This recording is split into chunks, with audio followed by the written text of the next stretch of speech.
a WikiVidi documentaries production. Don't forget to like and subscribe. Enjoy. North American F-82 Twin Mustang. The North American F-82 Twin Mustang is the last American piston-engine fighter ordered into production by the United States Air Force. Based on the P-51 Mustang, the F-82 was originally designed as a long-range escort fighter in World War II. The war ended well before the first production units were operational. In the post-war era, Strategic Air Command used the planes as a long-range escort fighter. Radar-equipped F-82s were used extensively by the Air Defense Command as replacements for the Northrop P-61 Black Widow as all-weather day/night interceptors. During the Korean War, Japan-based F-82s were among the first USAF aircraft to operate over Korea. The first 3 North Korean aircraft destroyed by U.S. forces were shot down by F-82s. The first being a North Korean Yak-11 downed over Gimpo Airfield by the USAF 68th Fighter Squadron. Design and development. Initially intended as a very long-range escort fighter, the F-82 was designed to escort Boeing B-29 Superfortress bombers on missions exceeding 2,000 miles from the Solomon Islands or Philippines to Tokyo. Missions beyond the range of the Lockheed P-38 Lightning and conventional P-51 Mustangs. Such missions were part of the planned U.S. invasion of the Japanese home islands, which was forestalled by the surrender of Japan after the atomic bombings of Hiroshima and Nagasaki and the opening of Soviet attacks on Japanese-held territory in Manchuria. In October 1943, the North American aircraft design team began work on a fighter design that could travel over 2,000 miles without refueling. It consisted of a twin fuselage design, somewhat similar to the experimental German Messerschmitt Bf-109Z, Zwilling, although based on the lightweight experimental XP-51F, which would later become the P-51H Mustang. It was actually a new design. North American design chief Edgar Schmude incorporated 2 P-51H Mustang fuselages lengthened by the addition of a 57-in fuselage plug located behind the cockpit where additional fuel tanks and equipment could be installed. These were mounted to a newly designed center wing section containing the same 6.50 caliber M3 Browning machine guns as a single-engine Mustang, but with more concentrated fire. The first XP-82 prototype was equipped with a removable centerline gun pod housing 8 additional .50 caliber M3 Brownings, but this did not feature on production aircraft. An even more powerful centerline gun pod containing a 40mm cannon was considered, but was never built. The outer wings were reinforced to allow the addition of hardpoints for carrying additional fuel, or 1,000 pounds of ordnance. The 2 vertical tails were also from the XP-51F, but incorporated large dorsal fillets for added stability in case of an engine failure. The aircraft had a conventional landing gear with both wheels retracting into bays under each fuselage center section.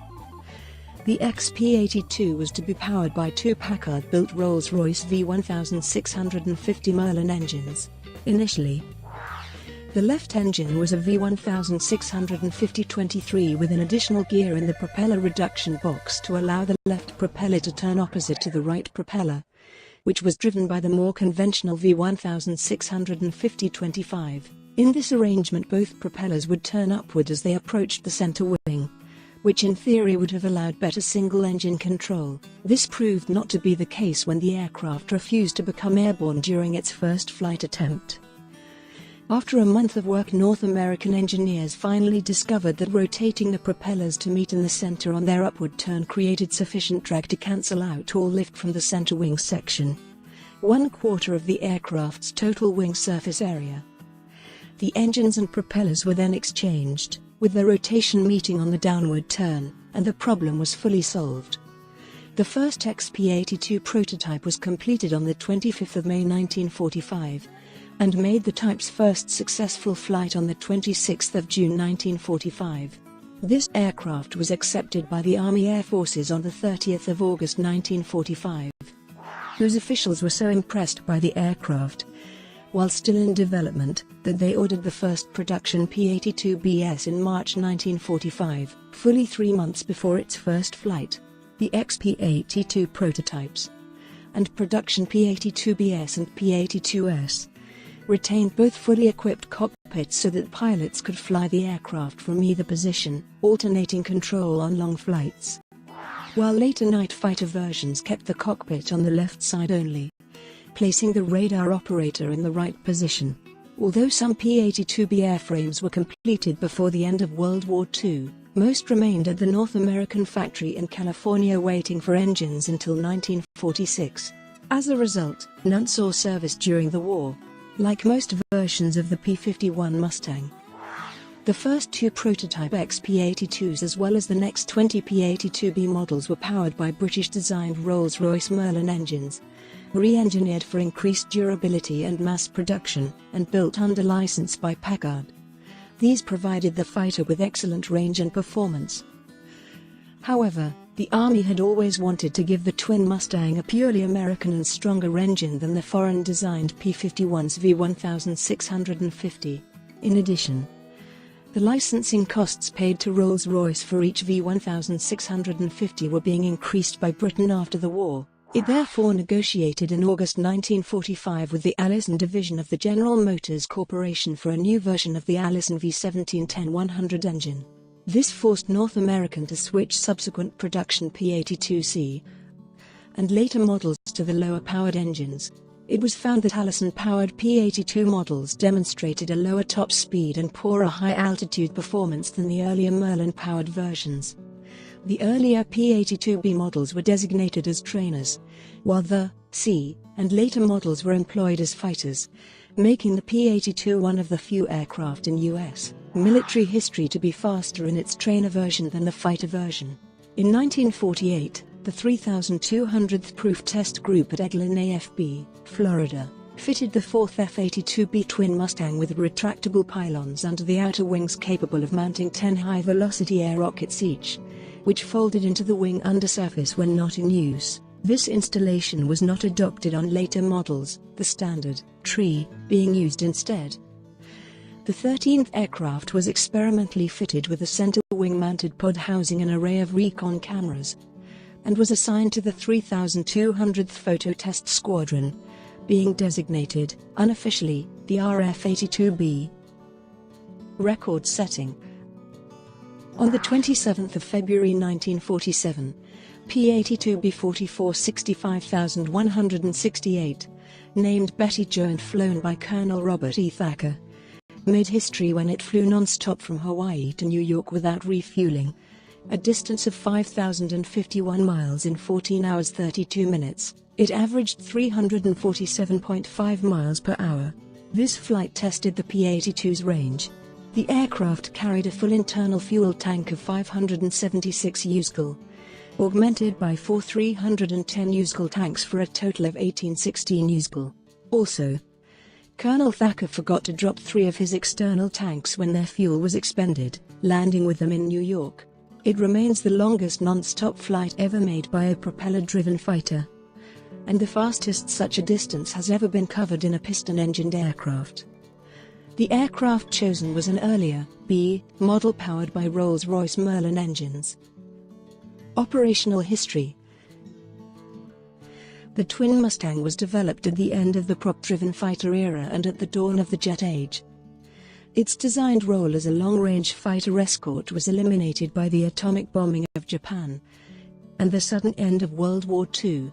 With the rapid drawdown of the armed forces after the war, the newly established United States Air Force had little money for new prop-driven aircraft, especially since jets, such as the Messerschmitt Me-262 and other Luftwaffe fighters, had been faster than P-51 Mustangs in the skies of Germany in late 1944.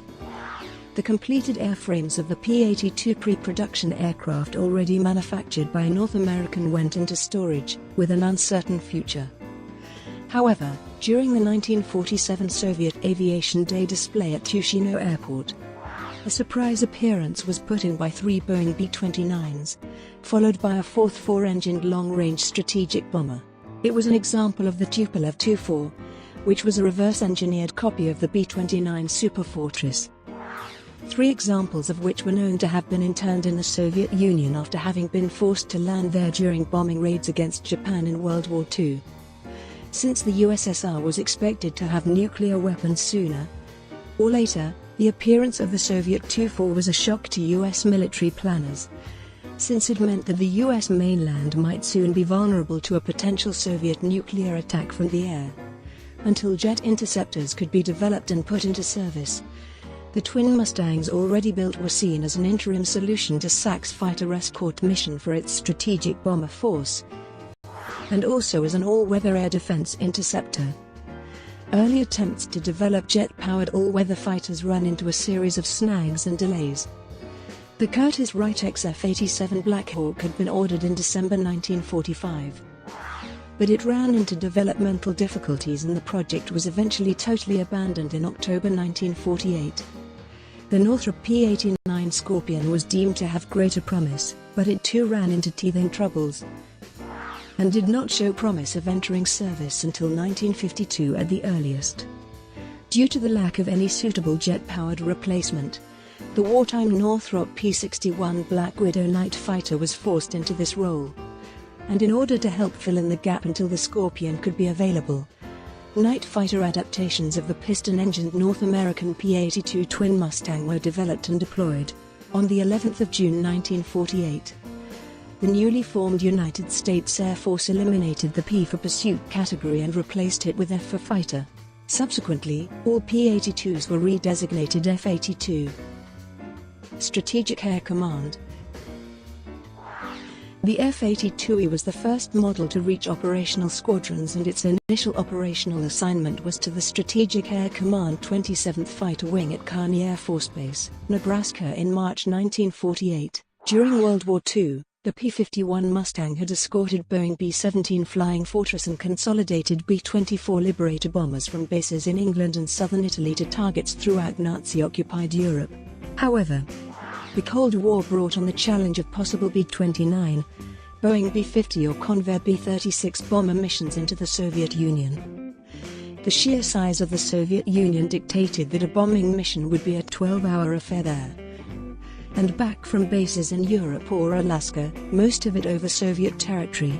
Also the weather, which was bad enough in Western Europe, would make bombing missions impossible over the Soviet Union between October and May. With no long-range jet fighters yet available to perform escort missions for the Strategic Bomber Force, the mission of the 27th FU was to fly these long-range missions with their F-82s. The F-82E had a range of over 1,400 miles, which meant that with external fuel tanks it could fly from London to Moscow, loiter for 30 minutes over the target, and return, the only American fighter which could do so. It also had an operational ceiling of 40,000 feet, where it could stay close to the bombers it was designed to protect. The first production F-82s reached the 27th in early 1948, and almost immediately the group was deployed to McChord AFB, Washington, in June, where its squadron stood on alert on a secondary air defense mission due to heightened tensions over the Berlin airlift. It was also believed that the 27th would launch an escort mission, presumably to the Soviet Union, if conflict broke out in Europe. From McChord, the group flew its twin Mustangs on weather reconnaissance missions over the Northwest Pacific, but problems were encountered with their fuel tanks. Decommissioned F-61 Black Widow external tanks were found at Hamilton AFB, California, which could be modified for the F-82. Fitted on the pylons of the twin Mustang, these solved the problem, with a reduction in tension. The 27th returned to its home base in Nebraska during September, where the unit settled down to transition flying with their aircraft. 4 F-82s were deployed from McChord to Alaska, where the pilots provided transition training to the 449th Fighter Squadron, which used twin Mustangs in the air defense mission. They remained in Alaska for about 45 days, returning to rejoin the rest of the group at the beginning of November 1948. In January 1949, 8th Air Force planned a large celebration at Carswell Air Force Base. All of its assigned units were to participate in a coordinated flyover. Most of the Strategic Air Command's bombers were to participate, along with its only long-range fighter group, the 27th. The weather in Nebraska was horrible, with most airports in the Midwest forced to close on the day of the display. Kearney Air Force Base was hit with a blizzard, and paths were cut through the snow, allowing the F-82s to take off and rendezvous with the bombers. This was seen as proof of the F-82's capabilities in bad weather. In early 1949, the 27th began carrying out long-range escort profile missions. Flights to Puerto Rico, Mexico, the Bahamas and non-stop to Washington, D.C. were carried out. For President Truman's 1949 inauguration, the 27th FU launched 48 aircraft to fly in review, along with several other fighter units, in formation down Pennsylvania Avenue. Another flyover of the newly dedicated Idlewild Airport in New York City soon followed, with the aircraft flying non-stop from Kearny AFB. In March 1949, Kearny AFB was closed, primarily for budgetary reasons, and the 27th FU was reassigned to Bergstrom AFB, Texas. Other long-range missions were flown cross-country, and simulated dogfights with Lockheed F-80 Shooting Star units were carried out. The 27th FU began transitioning to the Republic F-84 Thunderjet beginning in March 1950, and the F-82s were largely declared surplus, with the last twin Mustangs being phased out by September. A few were sent to Far East Air Forces for combat in Korea, and a few were sent to Alaska to fly bomber escort missions over the Arctic from LAD AFB until 1953. The majority were sent to reclamation and were gone by 1952, with the appearance of the MiG-15 over the skies of North Korea in late 1950. The B-29, as well as all of the propeller-driven bombers in the USAF inventory, were simply rendered obsolete as strategic offensive weapons. The straight-winged F-84Gs used in Korea as bomber escorts were ineffective against the MiG, and it took the swept-wing North American F-86 Sabre to clear the skies. It was clear that it would take a new generation of swept-wing jet bombers, able to fly higher and faster, to effectively defeat the defense of the jet-propelled MiG-15 or subsequent Soviet-designed interceptors. Also, the era of large groups of bombers flying in formations to a strategic target ended after the Korean War. Strategic bombing evolved into a one-plane, one-target affair, with the jet equipped and nuclear-armed Boeing B-52 Stratofortress flying higher and faster than most enemy interceptors. The escort fighter concept became redundant, and by 1957 SAC had inactivated the last of its strategic fighter escort wings. Air Defense Command. The appearance of the Soviet Tupolev Tuforble copy of the Boeing B-29 Superfortress in 1947 posed a new threat to post-war USAF planners, and largely as a result of its appearance and the beginnings of the Cold War in 1948, led to the establishment of Air Defense Command as part of the post-war United States Air Force. In 1947, the embryonic ADC was not particularly effective. During a number of simulated raids on the United States carried out by Strategic Air Command during the period 1947-1949, defending F-51 Mustangs and F-47 Thunderbolts, being used as interceptors, repeatedly failed to find the incoming bombers, even when they knew they were on their way, and seldom got themselves into position to shoot them down. Furthermore, when they did so, the bombers had already made their runs over the intended targets of New York City, Los Angeles, Seattle, Chicago, and St. Louis.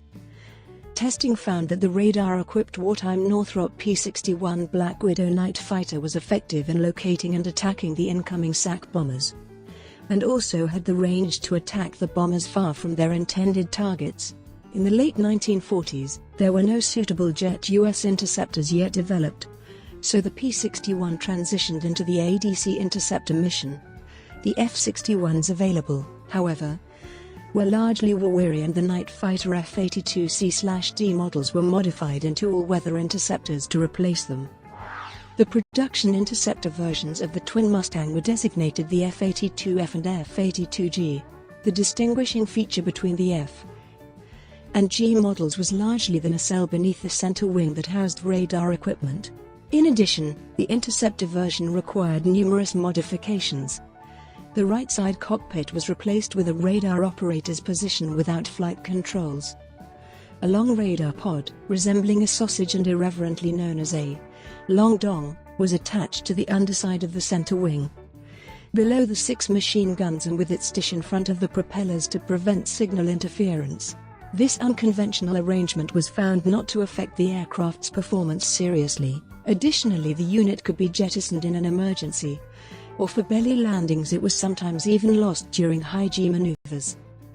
F-82F models were designated for ADC units in the United States, while the F-82G models were deployed to Far East Air Forces for air defense of Japan and Okinawa. No F-82s were deployed to Europe. The first F-82F models began to reach operational ADC squadrons in September 1948. By the end of September, ADC had 29 F-82Fs. By the middle of 1949, the F-82 was replacing Black Widows in service with Air Defense Command along the West Coast at Hamilton AFB, California, and McChord AFB, Washington. East Coast defense was the mission of the twin Mustangs assigned to McGuire AFB, New Jersey, in addition to the forces in the continental United States. The Caribbean Air Command 319th FIS at France Field in the Panama Canal Zone received 15 F-82Fs in December 1948 to replace their Black Widows for the defense of the Panama Canal. The twin Mustangs remained in Panama only briefly, being reassigned to McChord AFB in May 1949. The twin Mustang was phased out of ADC during 1950-1951 by the Lockheed F-94 Starfire, the last being with the 318th FIS at McChord AFB in late 1951. Some were sent to Alaska, where they were modified into the F-82H configuration. Most, however, were sent to reclamation. Brought to you by WikiVidi Documentaries. Would you like to know more?